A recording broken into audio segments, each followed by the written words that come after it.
माननीय श्री राजीव रंजन सिंह जी।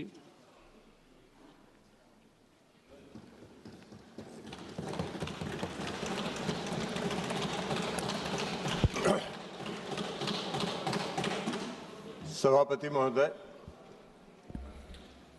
22 अप्रैल को जम्मू एंड कश्मीर के पहलगांव में जो आतंकवादी घटना हुई जिसमें 26 पर्यटक मारे गए, उस घटना के बाद जो आतंकवाद के खिलाफ इस देश में निर्णायक ऑपरेशन सिंदूर चलाया गया, उस पर आज चर्चा हो रही है। हमने अभी मुख्य विपक्षी दल के श्री गौरव गोगोई जी का भाषण सुना। हमको लगा कि बहुत विस्तार से वो कुछ अध्ययन किए होंगे, कुछ बोलेंगे। एक शब्द काम का बात नहीं बोले, एक शब्द काम का बात नहीं,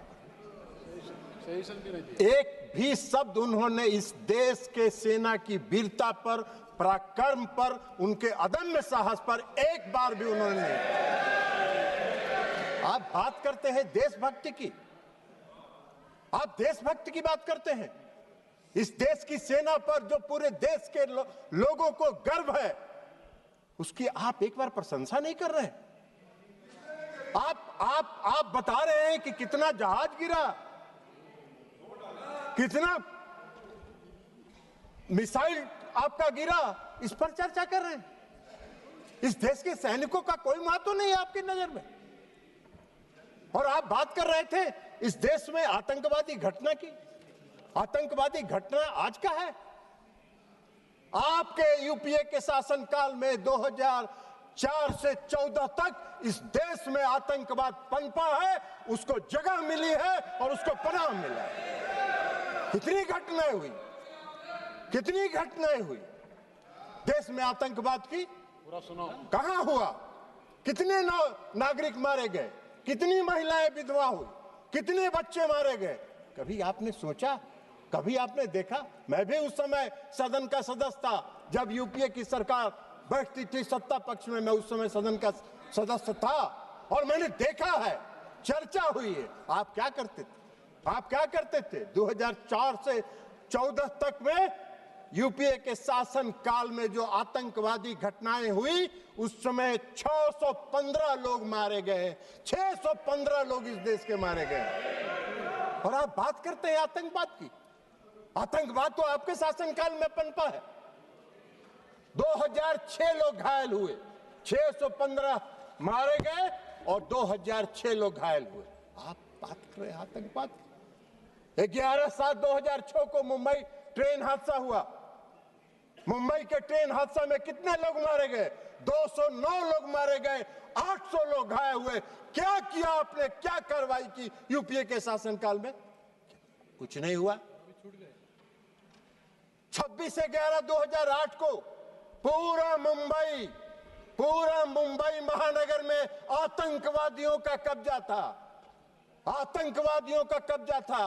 कैसे आए थे आतंकवादी? आज तो आप सवाल पूछ रहे थे कि पहलगांव में आतंकवादी कैसे आए, मुंबई पूरे शहर में, महानगर में आतंकवादी कैसे घुसे थे, आपको बताना चाहिए।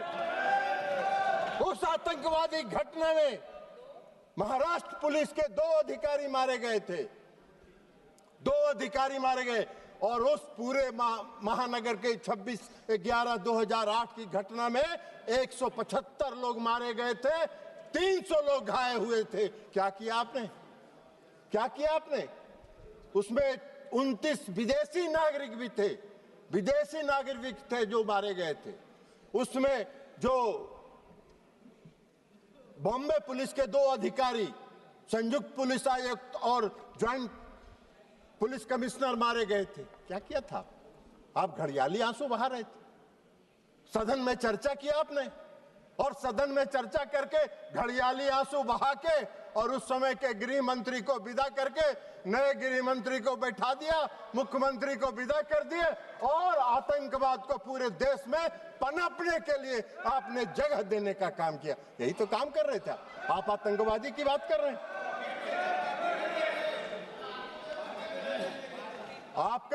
आपको आतंकवाद के खिलाफ लड़ाई लड़ने का न साहस था यूपीए सरकार को और न उसमें दम था कि वो आतंकवाद के खिलाफ लड़ाई लड़ते। खाना पूरी करते थे, घड़ियाली आंसू बहाने का काम करते थे। हाँ,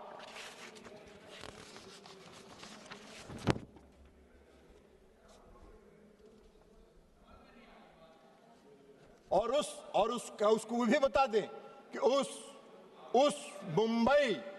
मुंबई की घटना का जो मुख्य कर्णधार था, जो अमेरिका में छिपा हुआ था, आपको उसको लाने का साहस नहीं हुआ।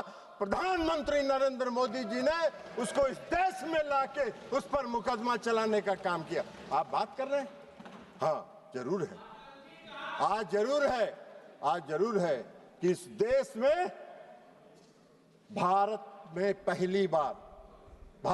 पहली बार आतंकवाद के खिलाफ लड़ने का जो संकल्प लिया और जो संकल्प दिखाया वो 2016 में शुरू हुआ, जब इस देश के प्रधानमंत्री ने कहा कि हम अपने देश की धरती पर आतंकवाद को पनपने नहीं देंगे, निर्णायक लड़ाएंगे और आतंकवादियों को घुस के उसके घर में मारने का काम करेंगे। यह संकल्प प्रधानमंत्री नरेंद्र मोदी जी ने दिखाया। 2016 में उरी की घटना हुई, 25 लोग मारे गए, 25 सैनिक मारे गए, उरी की घटना। और 25 सैनिक मारने के बाद देश के प्रधानमंत्री ने निर्णायक लड़ाई लड़ते हुए सर्जिकल स्ट्राइक किया और पाकिस्तान की सीमा में घुसकर पाक आतंकवादियों को समाप्त करने का काम किया। यह प्रधानमंत्री ने इस संकल्प के साथ काम किया, आतंकवाद के खिलाफ लड़ाई लड़ने का काम किया। आपको कहां दिखाई दे? आतंकवादी प्रशिक्षण केंद्र समाप्त हुए सर्जिकल स्ट्राइक में, सैकड़ों आतंकवादी मारे गए और फिर दोबारा आतंकवादियों ने साहस किया। फरवरी में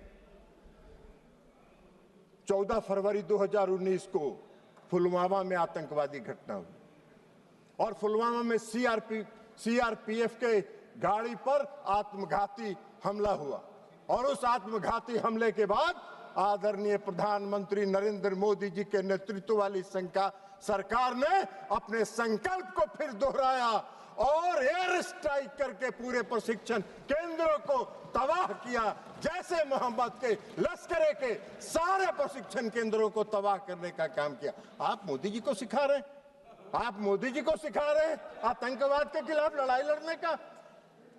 आप तो आतंकवाद के खिलाफ क्या लड़ाई लड़े थे? इतना दिन देश में शासन किए, आजादी के बाद से तो सबसे ज्यादा शासन आप ही लोगों ने किया है।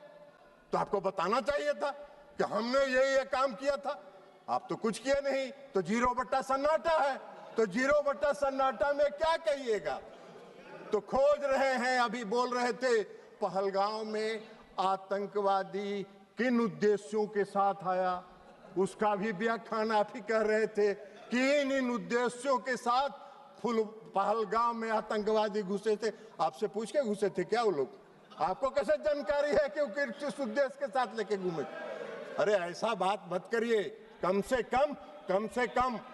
कम देश की एकता और अखंडता के साथ मजाक मत करिए। देश की एकता और अखंडता के साथ देश की सरकार के साथ खड़ा रहने का काम कीजिए, नहीं तो कोई नहीं। विश्वसनीयता तो प्रतिदिन समाप्त हो ही रही है, आने वाले समय में कोई पूछेगा भी नहीं, यह भी जान लीजिए। तो इसलिए एयर स्ट्राइक किया प्रधानमंत्री जी ने। पुलवामा की घटना के बाद 26 अप्रैल को बालकोट में घुस के एयर स्ट्राइक करके आतंकवादियों के प्रशिक्षण केंद्र को समाप्त करने का काम किया। ये प्रधानमंत्री का संकल्प था, ये मोदी जी का संकल्प था। यूपीए के किसी सरकार के प्रधानमंत्री ने यह संकल्प नहीं लिया था। यह काम मोदी जी ही कर सकते हैं, दूसरा कोई नहीं कर सकता है। और अब ऑपरेशन सिंदूर पर आइए। 22 अप्रैल को पहलगाम में घटना हुई और 22 अप्रैल को पहलगाम में जब घटना हुई तो अरे जाओ ना यार, वहां वोटर बड़ा जाली बनवाए, वो उधर जाके देखो।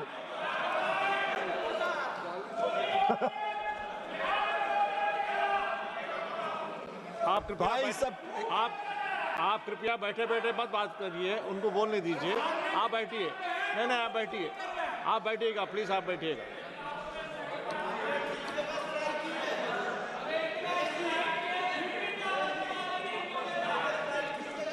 हाँ, उनको होए नस पकड़ा गया है, असली नस पकड़ा गया। इलाज भी अगर देखिए, आपको एक चीज बता देते हैं, अगर असली बीमारी पकड़ा जाता है तो उसका इलाज भी परफेक्ट होता है। डायग्नोसिस अगर सही हुआ तो ट्रीटमेंट, डायग्नोसिस अगर डायग्नोसिस सही हुआ तो ट्रीटमेंट भी पक्का होगा। आपकी बीमारी समाप्त हो जाएगी, चिंता मत करिए। आप बैठिएगा। आप नहीं, जब भी बोलेंगे, आप जब मौका देंगे तभी बोलेंगे। और सभापति महोदय, प्लीज एड्रेस द चेयर। सभापति महोदय, 22 अप्रैल को पहलगांव में घटना हुई।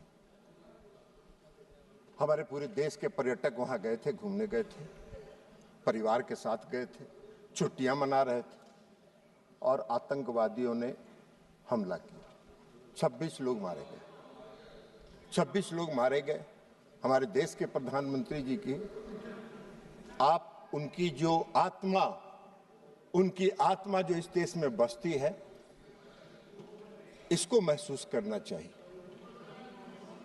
वो यात्रा स्थगित करके, विदेश की यात्रा स्थगित करके देश में तत्काल वापस आने का काम उन्होंने किया। और इसलिए कि उनको दर्द था इस बात का। सुन लीजिए ना यार, बैठिए ना, प्रवचन मत दो ना यार, तमाशा कर रहे हो।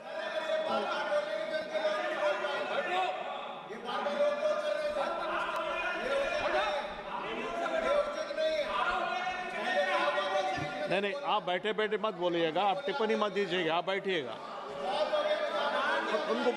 उनको बोलने दीजिए। नहीं प्लीज, नहीं, आप जो भी बोले रिकॉर्ड में नहीं आएगा, आप बैठ जाइए।